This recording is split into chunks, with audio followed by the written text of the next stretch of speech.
Good noon or good afternoon, everyone. My name is Amherst Williams. I'm the Executive Director of the Connecticut League of History Organizations. I want to welcome you to another one of our colleague circles. Today, we are talking about advocacy, how to advocate for history for your organization in Connecticut and beyond at the national level, at the regional level. And we're here to basically give you some tips and tools for how to do that. Now's a good time to get started with the legislative session, starting with the budgeting process underway here in the state of Connecticut. And so what we wanted to do today is really give an opportunity to give you some resources to start your own advocacy, give you an opportunity to share stories from your advocacy experiences, working with your legislators or local officials, communicating about the work that you do and why it's important. And hopefully you'll leave here today with some ideas and concrete things on how to begin if you haven't done this, or to cultivate more advocacy if you've already built those relationships and gotten started already. So that's kind of our aim for you all today. We sadly we're not able. Jason ended up having another meeting at this time, so we're not able to have him with us today. But we do have with us, in addition to myself, Scott Wands from Connecticut Humanities, who many of you know. He's a Grants and Programs Officer with Connecticut Humanities, and Kevin Graff of Graff Public Solutions, who will give us a lobbyist perspective. So we have a real pro here with us today to give us some tips on how to talk to legislators about why what you do matters. So what we wanted to do is start off with a few brief presentations from us, and then have an opportunity for some Q&A. And then we thought maybe we could break out into some breakout rooms if we have some time, and give you an opportunity to, kind of spitball some ideas with one another, some of the stories that you think might be relevant or interesting to legislators when talking about the work that you do, the impacts that you have in your communities, and some general time to share some of your success stories or experiences engaging in this kind of work.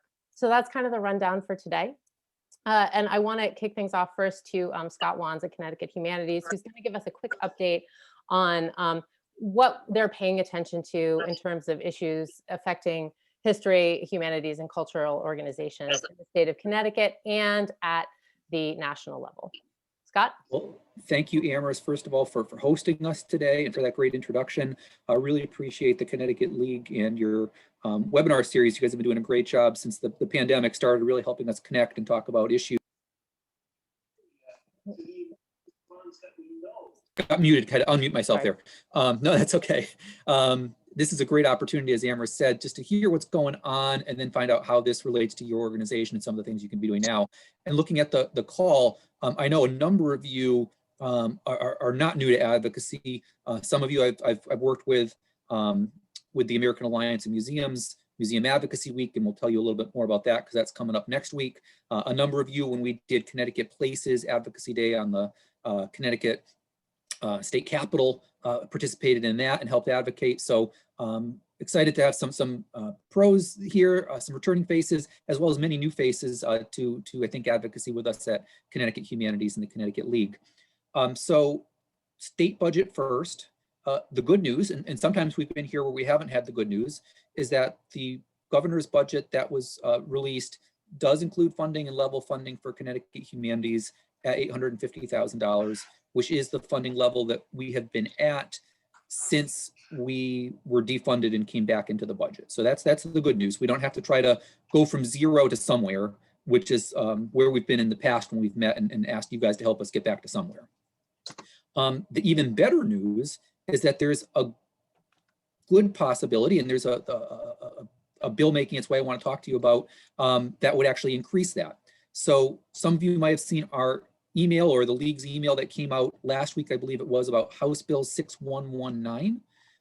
This would not be raising anyone's taxes, but it would take the existing hotel tax and increase funding for culture from 10% to 25%. And that would have a ripple effect for a number of organizations that we care about and work with, including Connecticut Humanities, and it would increase our funding potentially as much as threefold.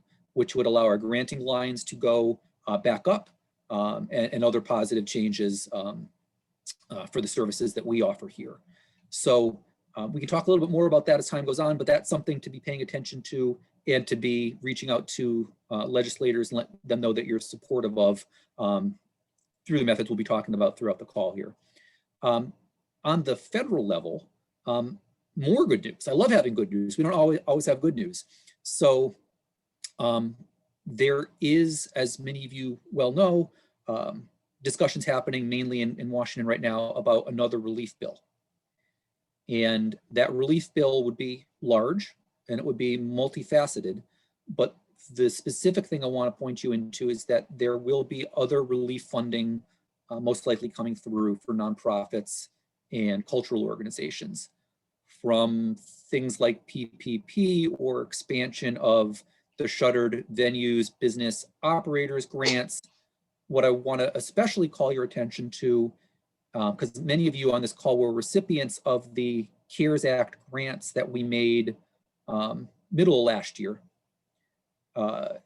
At that time, the NEH received $75 million, of which 60% was handled out of Washington and 40% was passed on to the state councils and was in turn used to make those grants like we made. And we made basically 70 grants for around $500,000.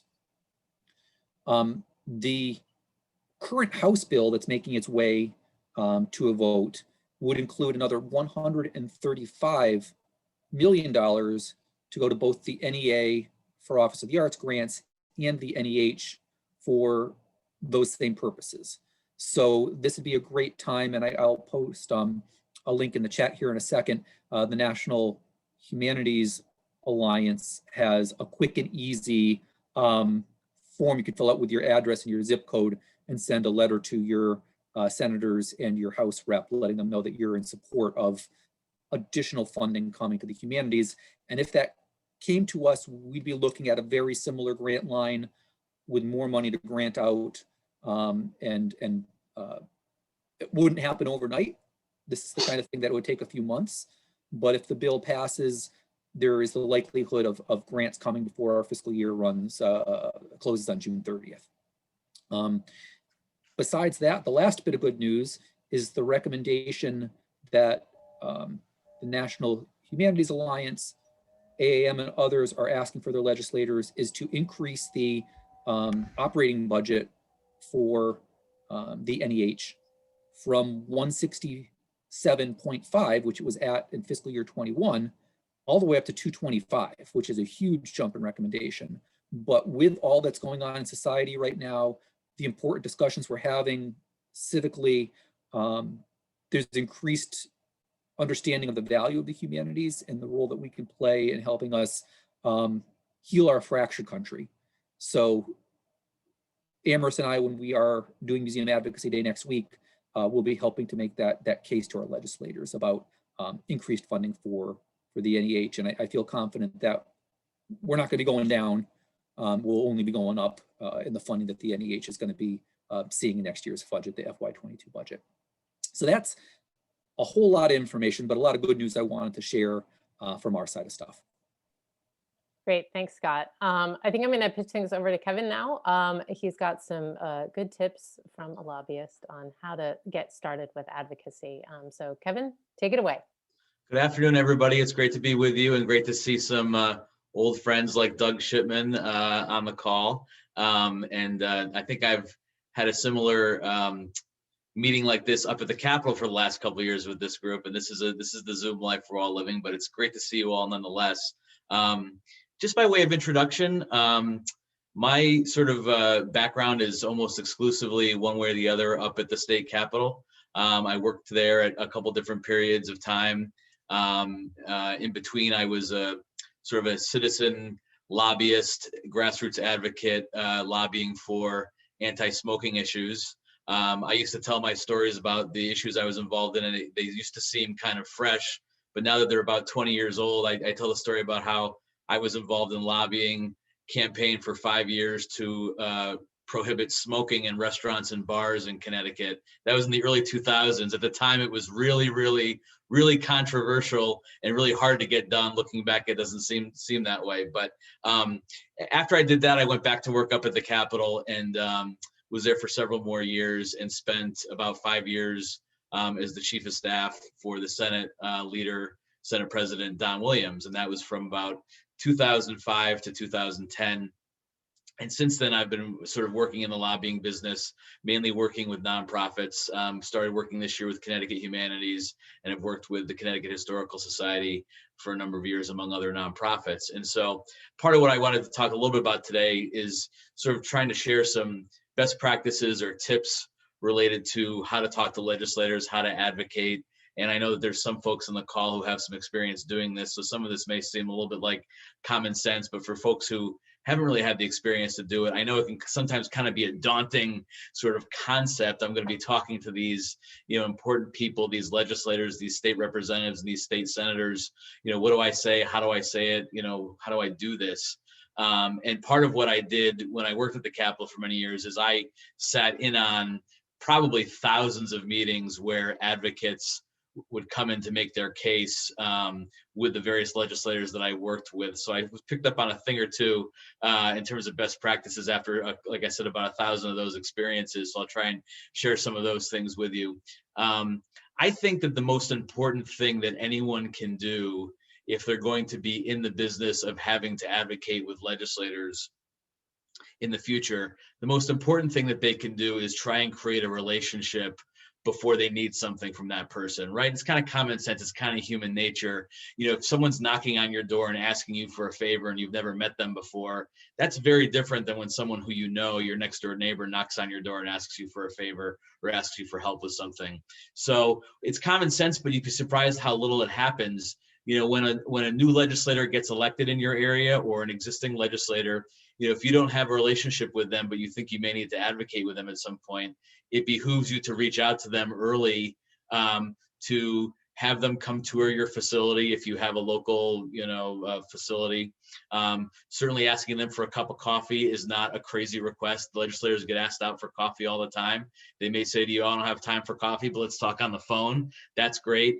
You want to just simply introduce yourself and your organization to them so that when the time comes that you do need to call upon them for some assistance, it's not a cold interaction.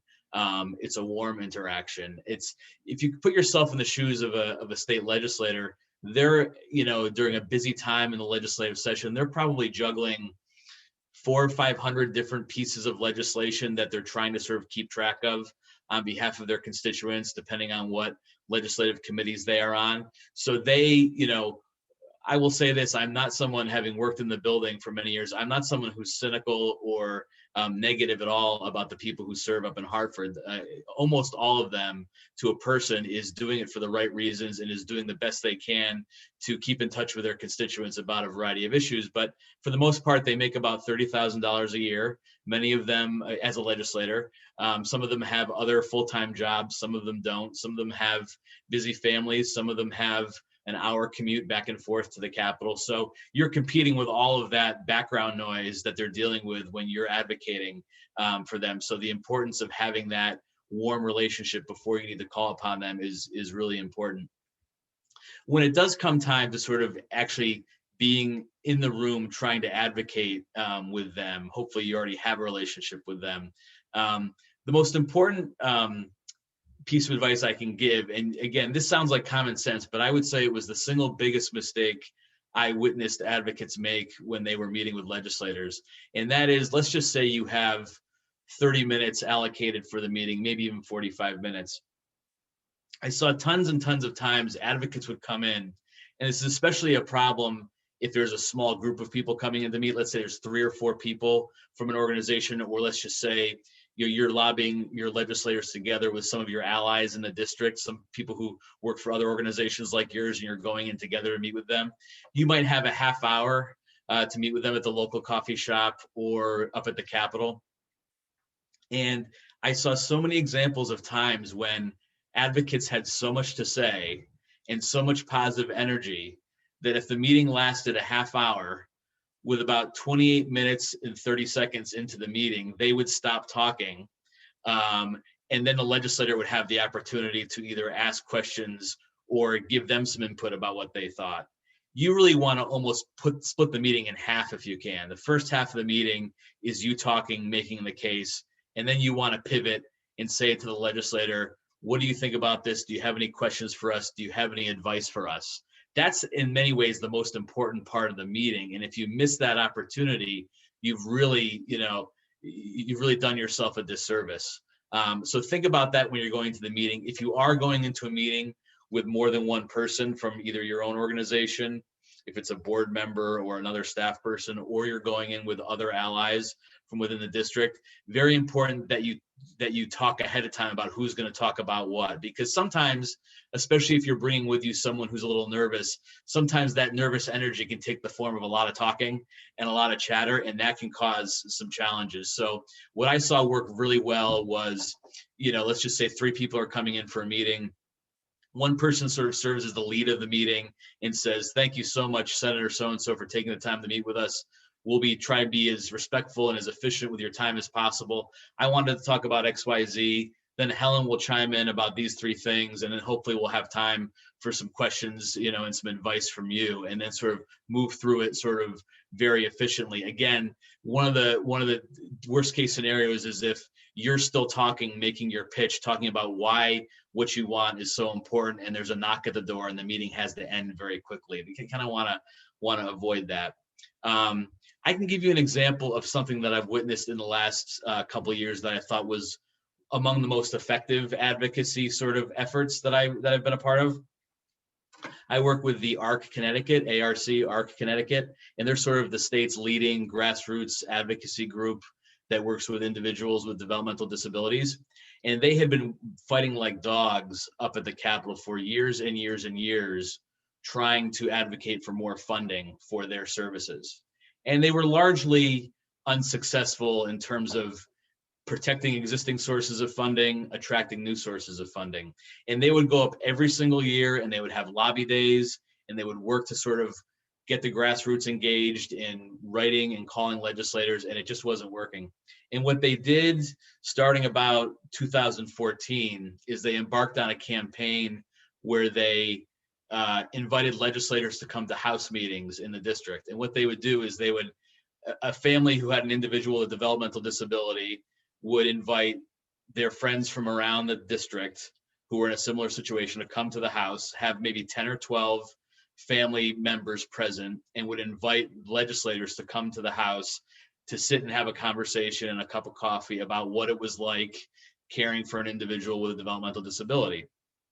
And they did it probably, if I had to guess, they did 25 or 30 of those meetings. They even did one in West Hartford where they invited the governor, Dan Malloy, to come, and he actually came to the House, somebody's house, to have this meeting.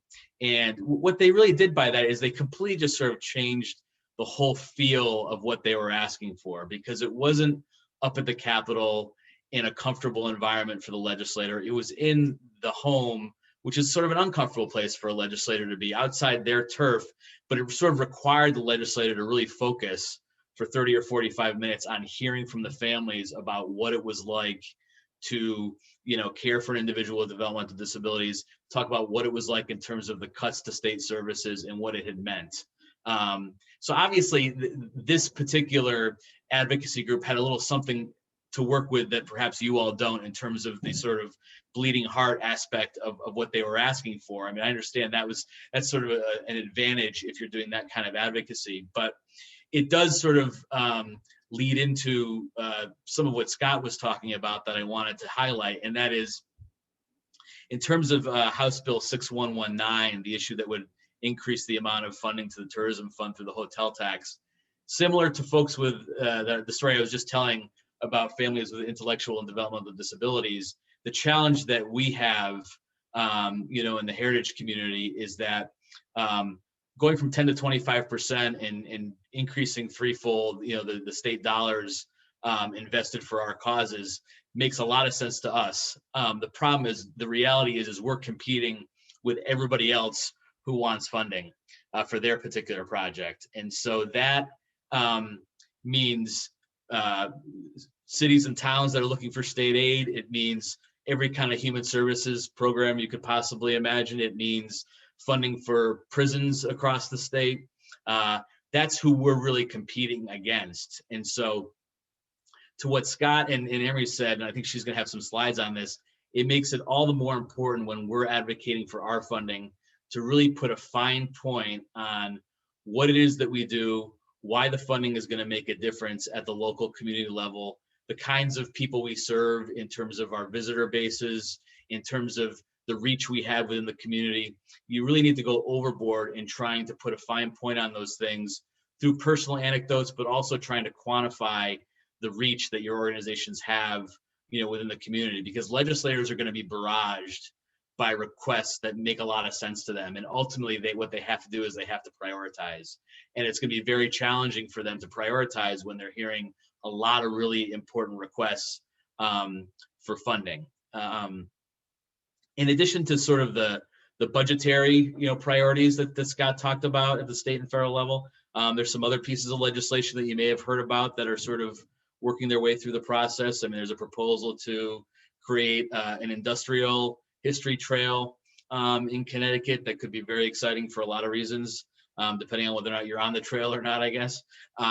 There's a proposal to mandate increased civics education in our school districts. That comes up from time to time. It tends to have a hard time because there's a significant headwind against anything that's sort of an unfunded mandate, but I think it's a good opportunity to at least raise awareness for why that's important and gives us a chance to get in front of legislators about something that's not funding related.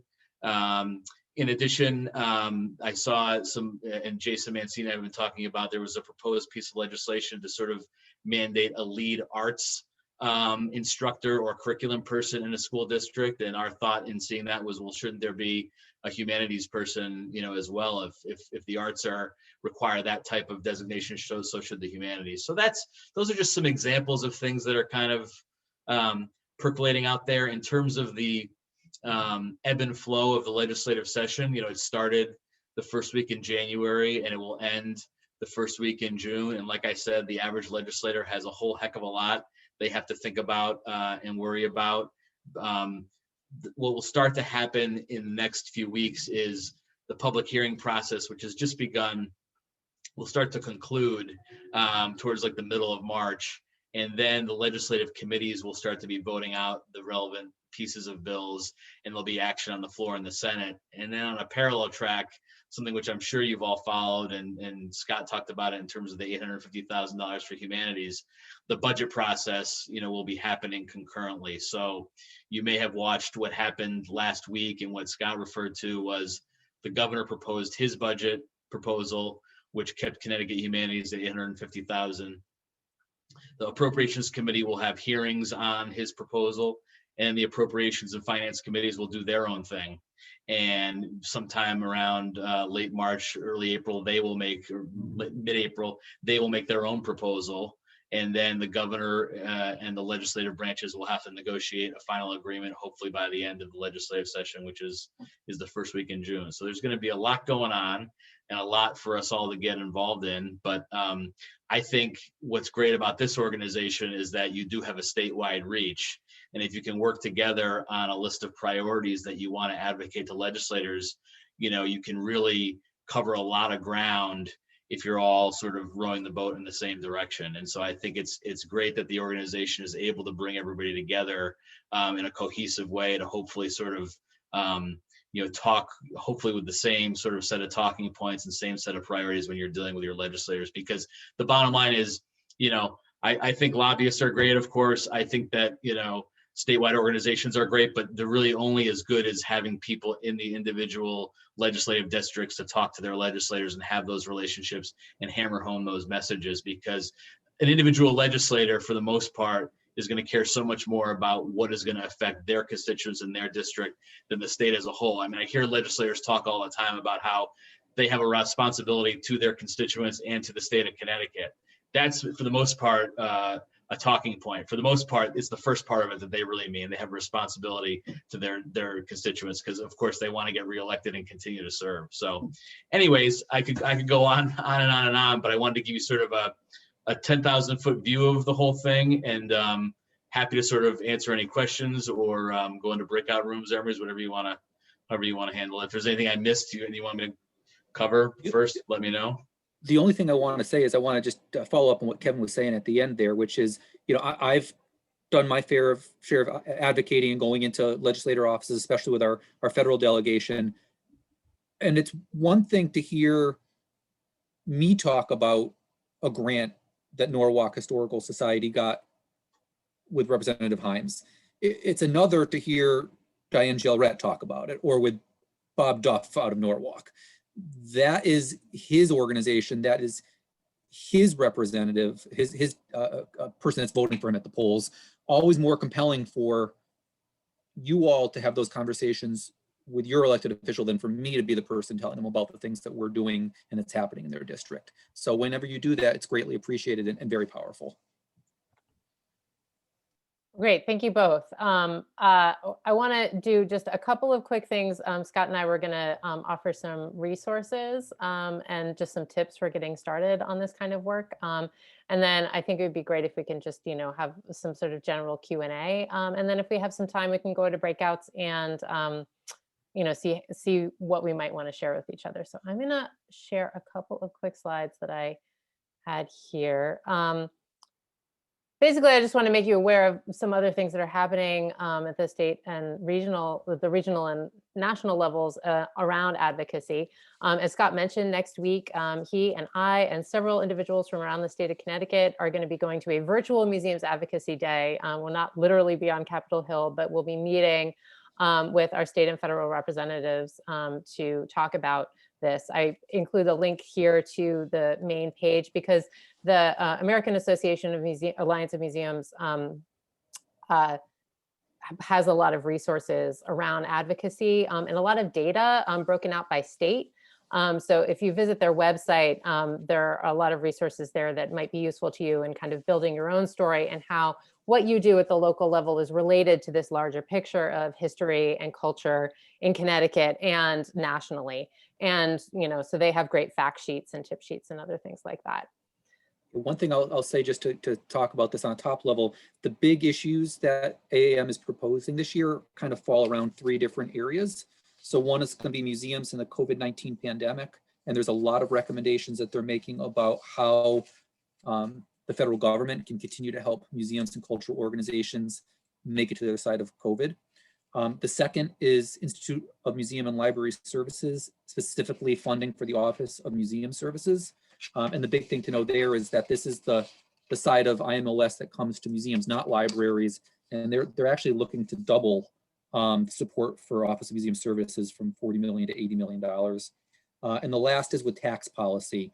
There is a number of points that they're asking for, from making it easier for people to contribute philanthropically and have it as a tax deduction, extending some of CARES Act provisions that were temporary and making them longer term. And then there's a whole bunch of other speaking points. And we always, as Connecticut in our delegation, talks about the NEH and the impact that it has. And we will continue to do that for the points that we talked about earlier. But those are the big things this year: tax policy, COVID, and IMLS. Great. Thanks, Scott. So another thing that's happening regionally, organized by the New England Museum Association, is New England Museum Week, which is happening the 8th through the 12th of March. We actually have Meg from NEMA on this call, and I thought I would just hand things over to an expert to say a little bit about what NEMA is doing around that. Meg, are you available to speak? Or are you? Yeah, sorry about that. It's Play-Doh time, which is, very, very exciting. So, all right. Yes, New England Museum Week. So we have been doing advocacy events for the last several years, sort of as we're able to do them in concert with folks. And so usually I think our high water mark previous to this was we managed like 3 or 4 state events over the course of a season. But this year, thanks to not having to drive to all 6 New England states, Dan and I decided we were going to do what we've been attempting to do since I started at NEMA and do an entire New England Museum week. So, okay, sweetie pie. So we are putting together a full week's worth of advocacy events that will be entirely virtual. So each morning we'll start with a session a lot like this one, where Dan and I are going to be doing some overviews on, especially virtually, some of the best ways to build relationships and keep in touch with folks at the current time. And Scott and Jason and Emrys will be around to provide a state-focused update as well. So, we'll get to hear in a couple of weeks where various budgets and bills are currently standing, which will be great.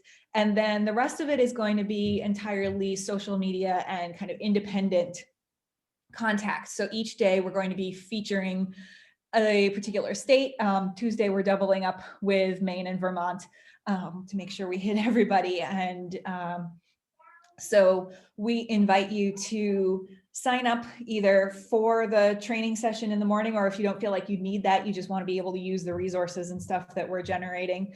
We ask that you just let us know that you're planning on participating so that we get some sense of who is playing along with us. And we've got a set of important hashtags. So if you're doing social media posts, please use New England Museum Week and CT Museums so that we can follow along and rebroadcast things, etc. So we will have some shareable graphics that you can use. And we also, in advance of New England Museums Week, are tweeting a whole bunch of already existing advocacy resources, some generated by ourselves and some also from all over the place, because I think one of the things that is hardest about advocacy is that various associations and tourism offices and things like that put out interesting information, but it's really hard to find and gather it all in a useful way. So that's part of my job, is we're going to be putting out a whole bunch of like, hey, Americans for the Arts has all these really cool state fact sheets. Here's how you find yours. And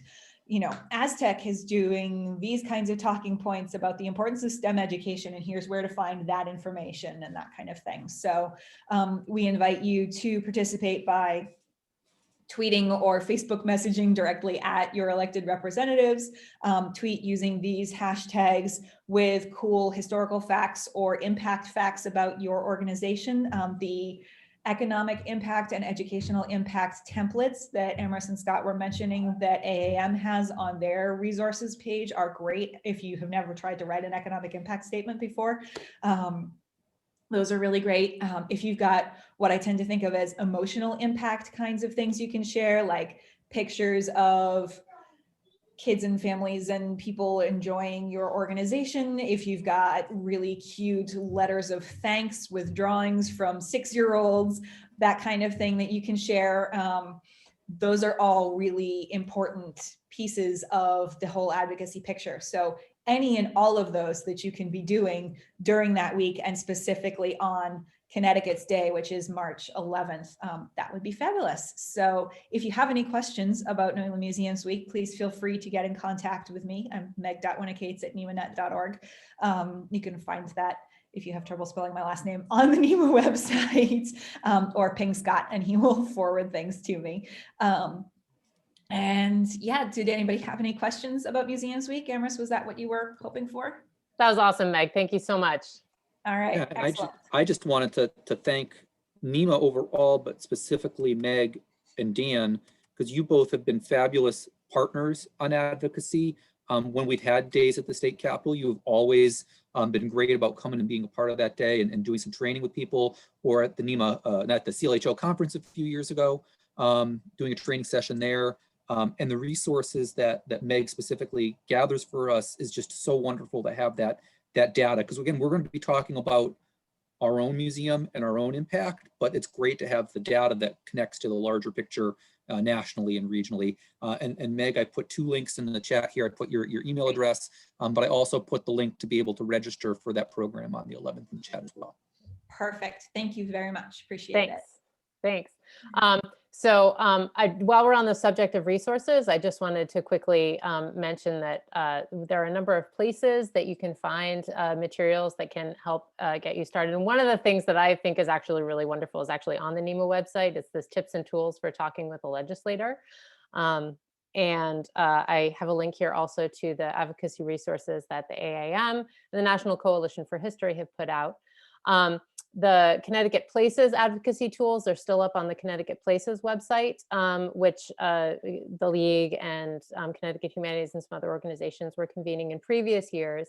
And if you're a member of the American Association for State and Local History, you can also check out the download technical leaflet number 288, which is all about advocating for your organization with local government. So those are some good places to get started. With that, I actually would like to open things up. I don't want to talk anymore. I want to hear from everyone who's here. So I'd like to open things up for a general Q&A, and then if we have time, we can do some quick breakouts and kind of brainstorm ideas about how to get going. Questions? I see Lori Pastriak raising her hand. Hey everyone, thanks so much for running this. Advocacy is such an important part for us to communicate with our leadership and talk about all the awesome things that we do at our organizations. I did have a quick question because just because of my background with historic preservation, and is there any update from the Community Investment Act or anything we should know from our all historic house people on the line, if there's any additional issues that we should be aware of or bills coming down? Well, I could turn this over to Kevin, but I also see Jonathan Kinney here, and I'm not sure if he has anything that he wants to say to answer that specifically. Hey everyone, sorry. How's everyone doing today? We just saw the budget. I know the CIA is not technically part of the budget. So to my knowledge, everything is fine with it. We have been doing our part to spend down our existing balance that we had. But yeah, the CIA is alive and well. And did you have any specific questions about it? I'm sorry. No, it's just more curious if there's anything we should be aware of. There's a lot of historic house people on the call, so I know that's also another incredible resource for funding for all of our absolutely, yeah, and capital needs. I encourage everyone to check out the SHPO's website and specifically the funding opportunities page if you haven't already, and take a look at the programs that we have to offer for historic structures, different grant programs, and our tax credit programs as well. But yeah, nothing ominous as far as the CAA, knock on wood, that I'm aware of. Kevin, I'm not sure, is there anything else that you can add about historic preservation, things that people should be aware of going through the legislature right now?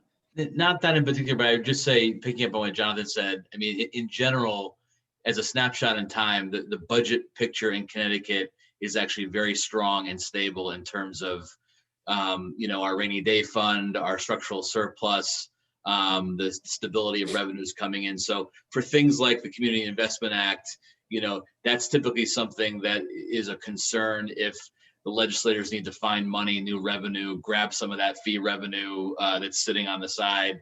That's true for anything that we care about. Thankfully, knock on wood, again, subject to change, but right now, that's not the mode the legislature and the governor are in. I mean, what you're seeing right now, the dynamic that's being created is the governor's budget was basically a status quo budget, didn't raise taxes, didn't increase spending much, didn't decrease spending much. You're going to see the legislature, I think, Democratic legislature push to invest more than the governor did, and then they're going to fight, I think, about how much. But thankfully, after spending years and years of hitting our heads against the wall, whether it was Connecticut Humanities $850,000 or protecting the Community Investment Act, things like that, it feels like, at least for now, we're in a sort of different place, thankfully. The only other thing I will add is here's some of the talking points from AAM about federal historic preservation actions. They're looking for at least $55.7 million for the state historic preservation offices, at least $15 million for the TIPOs, the indigenous tribes, $21.1 million for underserved communities and civil rights, $25 million for Save America's Treasures. So again, continuing to put money into that important grant line, $7.5 million for the historic revitalization grants, and as well as urging Congress to support the recommendations that came out of the US 250th Semi-Quincentennial Commission's report, which will need funding and action. Thank you, much appreciated. Great, thanks. Great question, Lori. And it's good to think about the way that sort of the history and the historic preservation communities sort of intersect and overlapped, and how we can work together to advocate for the things that matter to all of us together. Any other questions from the group?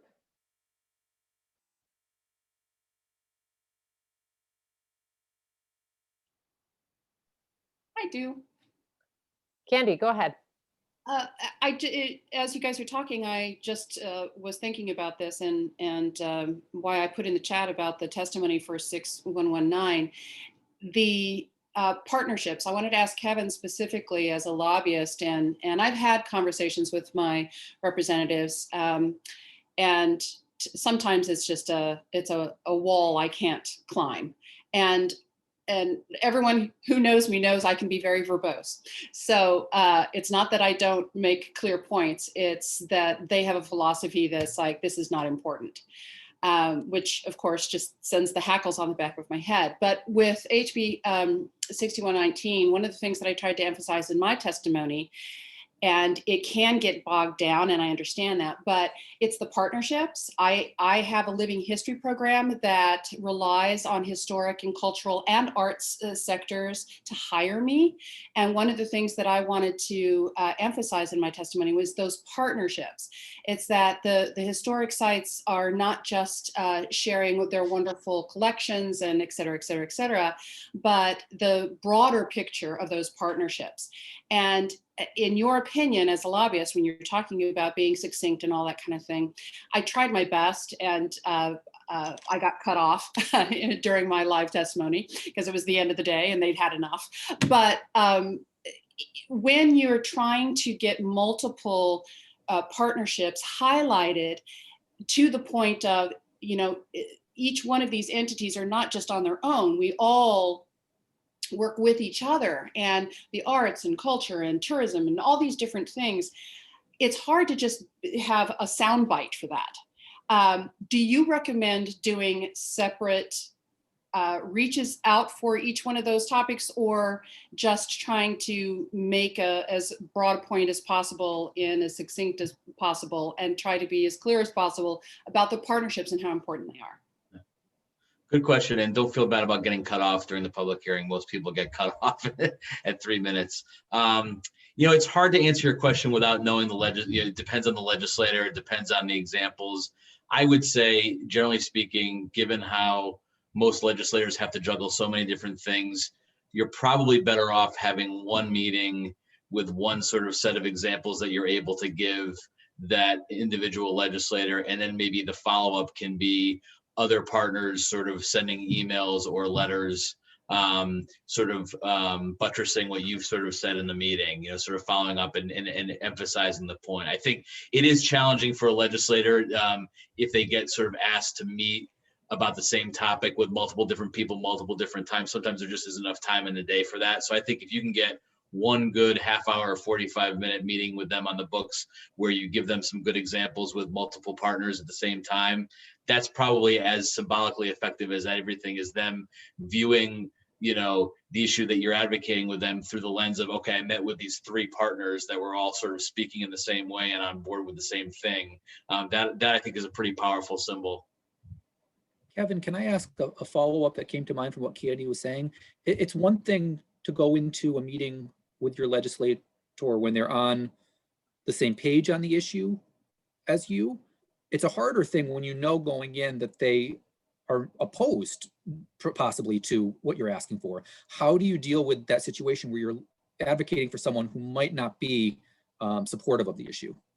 One of the things I would try to do, if you're saying frequently it comes into play when you're going to meet with, say, a Republican and asking them to spend more money through the state budget, right? Just as one general example. What I like to do is I like to find one of their Republican colleagues that is on board with what I'm advocating for and name drop them very early in the conversation. So for instance, in the 5119 bill, Senator Paul Formica from Southeastern Connecticut is like part of the group that's leading the charge. He's a Republican. So if I were meeting with a Republican legislator who might not love spending money, I would lead with name dropping their Republican colleague's name early on in the conversation, so they kind of let their guard down a little bit and not feel like this is just another meeting where those Democratic leaning people are asking me to spend more money, sort of thing.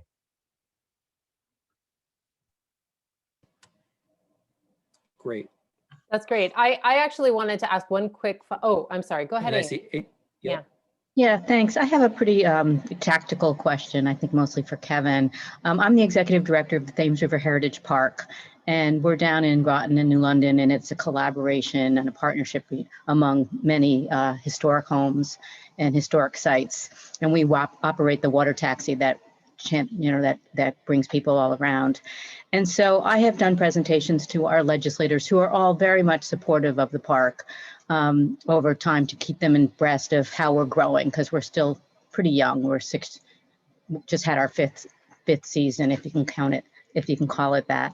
And so my question is about how often and in what modes to connect with them. I have met with them on Zoom this year and given them some updates.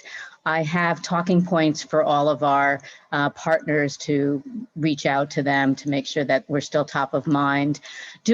Some of them I have their cell phone numbers, I obviously have their email addresses. Some of them I have their personal email addresses. How far do I go and how often do I reach out to them? I mean, I think the most important thing is just, and I can tell just based on how you're talking that you don't need coaching in this regard, but just the tone and being polite is the key, right? They're hearing from people all the time, and they hear from aggressive, overly assertive constituents who don't sort of know when to stop. And they also hear from people who are constantly emailing and calling them, but doing so in a polite way. And I would say that's the more important piece than how often. Certainly the phone call that doesn't get returned should be followed up with an email without any, hesitation, because not all legislators can return the phone calls. A cell phone text to say, I know you're really busy, but can we talk about this at some point? I don't, they're getting bombarded all the time. So I don't think you need to worry about if the issue is that you're not really getting through to them and they're not responding, you shouldn't hesitate to use all means in a polite way to try to reach through them. But they also, for the most part, I think this is true for most of the legislators in your area, they do appreciate sort of friendly reminders about things, because otherwise stuff is slipping through the cracks. So I would think that if I were a legislator, it wouldn't bother me if I was hearing like once a month from a constituent about a particular issue that they cared about. That wouldn't be a crazy amount of frequency, during the legislative session. Okay. All right. That's helpful. Thank you. Kevin, we've heard people talk about this in the past. What's a typical volume of emails or calls that someone might get as a legislator on a particular topic? And when is it like, oh my God, this is a groundswell of outreach? So it does all depend on the legislator. I mean, a lot of legislators do actually do their own email, especially on the House of Representatives side. I mean, the House members, they represent somewhere in the neighborhood of 35,000 people. The senators, it's more like 100. So some of the senators do their own email, but I would say most actually rely on staff support to do that. Doesn't mean it's not effective to reach them that way. The staff members are used to sort of playing traffic cop, but I would say that let's just talk about a House member. I mean, if they get 15 or 20 emails about something that are perceived as sort of like organic homegrown emails, like not like form emails where someone's just filling in a form, I would say that's definitely going to penetrate. I've heard legislators say, if I get 4 or 5 phone calls or emails that I know are not coordinated, but are generic and something that is truly coming from someone independently, that sort of moves the needle for them. The other thing I'll throw out there, and again, this may fall into the category of common sense for a lot of people, but you'd be actually very surprised how few handwritten notes a legislator receives on an annual basis. It's kind of like a lost art in all of our society, right? Because everybody's emailing. You can imagine if you're a legislator and you're probably getting hundreds of emails every week, you might get less than 1 on average handwritten note per week into your home mailbox. And so don't ever hesitate to use that tactic. Again, you think, well, duh, yeah, handwritten note, but you'd be surprised how rarely it actually happens. And that's why it's all the more effective sometimes. I was just going to say that Yeah. because NEMA, I wanted to give a shout out to NEMA because a senator from Maine at one of the NEMA conferences actually said that very thing. He said the actual letter is on his desk and they read it and it's there, whereas the emails are just turned out. And I actually followed up on that and I got a meeting with my legislator because she responded to the actual physical letter I sent. So yeah. Lori's had her hand up there, I see, so I want to make sure we call on Lori. I was trying to be very patient. Everything that Kevin just mentioned and Kenny just mentioned is just so relevant. One of the most important parts of advocacy is, and I'll go back to what Kevin said in the beginning, not to just contact them, not to just contact your leaders when you need something or want something, it's to understand what you can offer them as well. Many of us have audiences and constituencies that are their voting population. And so, can you offer to get their word out to the local public as well? At the Fairfield Museum, we have a continuing partnership with the League of Women Voters. We were able to host their debates last fall virtually because the League of Women Voters weren't sure how to do it technologically. And we said, hey, we can partner on this and do this for you. We're holding the legislative forum this upcoming week for legislators as well to get their words out to the public. Anytime they're at an event in town, in a post-COVID world, drop by and say hi. Like, what can you do for them? They're going to remember that. And, Jim Himes in Fairfield County, letting him know when we partner with the Connecticut Institute for Refugees and Immigrants and helping them put on their gala at our site and inviting them. So it's not really always about what they can do for you, but what you can do for them. And that's where you build that connection and relationship. And so if you have the opportunity to say that and say thanks and be grateful for their leadership, then that's always an awesome way to advocate. They'll listen to you much more and more closely if you have a relationship. Yeah, and I want to echo what Lori just said on that. This was something that we were just talking about at an earlier meeting today about, at Museums Advocacy Day, and that is, ask how you can help them, whether it's being a resource for statistics on like what's going on in your community, if you collect data that might be useful to them and making the case for something, or making a decision about something, whether you can share your space in some of the ways that Lori was just talking about, inviting them, do they want to be on your mailing list to stay abreast of what you're doing? These sorts of things to kind of get them involved in what you're doing on a sort of week-to-week basis are really good. Kevin, can I ask make sure you sorry, just one tip. Make sure you bring your business cards with you. Like there's this like formal exchange that happens. It's almost like a ritual, but they keep those. They know then how to contact you. Don't leave that meeting without them knowing how to get back in touch with you. Yeah. And by the way, the follow-up note from the meeting, a handwritten follow-up note, thank you for taking the time to meet, et cetera. So you'd be surprised how many times people meet with a legislator and they kind of gloss over the thank you for taking the time to meet with me. Again, it's just sort of like a common, professional courtesy, but it's something that doesn't always happen and is a great way to sort of, I heard a legislator once share the following sort of scenario. He said, there's two kinds of constituents I have. There's the constituents when I see them, I walk towards them, and there's the constituents when I see them, I walk in the other direction. So you want to be the one they're walking towards. They want to walk towards. I wanted to ask though quickly, Kevin, on this issue of sort of like handwritten notes and business cards, like how has the pandemic kind of shifted some of that? Like I assume that there are slightly different ways that legislators are working. Are they going to their offices? Like if you want to send that stuff, do you need to send it to their home address? What does a meeting look like? What does that approach and follow-up look like at a moment when there might be a little less paper collateral kind of moving around or fewer in-person meetings? No, for the most part, they are not going to their offices. For the most part, they, like the rest of us, are living a Zoom life. But I will say, I'm talking to a lot of people who have had success in getting Zoom meetings with their legislators when they would typically be meeting in person. And so I don't know that it's that much more difficult to, get access to the legislators in this kind of environment than otherwise would be. You obviously miss the interpersonal aspect of it that comes with, being in the same room physically together. But no, basically for all intents and purposes, the legislative office building is shut down.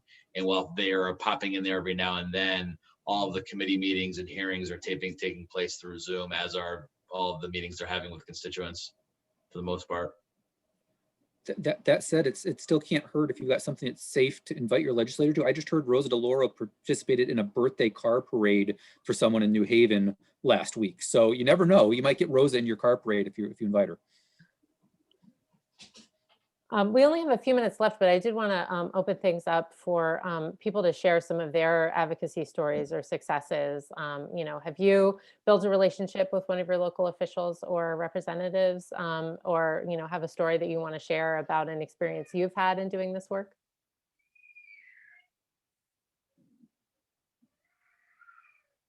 Doug.